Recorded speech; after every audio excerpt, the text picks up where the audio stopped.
Hey guys, in this video I'm going to show you how to make histogram in Excel. Now first to proceed with this one, we're going to head over to insert right here or highlight first the thing that we're going to do.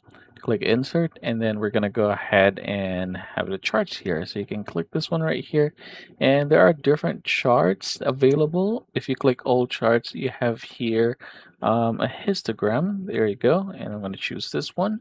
You can also go ahead and make this a combo. So yeah, depending on you. Histogram is what I'm going to choose here. There you go. Hit OK, and you can see that now it is already available. And you can go ahead and hover over here to choose different kinds of histogram that will fit perfectly for your project. So go ahead and do that. I'm going to go ahead and proceed with the very simple one right here and then resize this. Just put it in beside of the information that we're using. So yeah, that's how you're going to create your own histogram in Excel.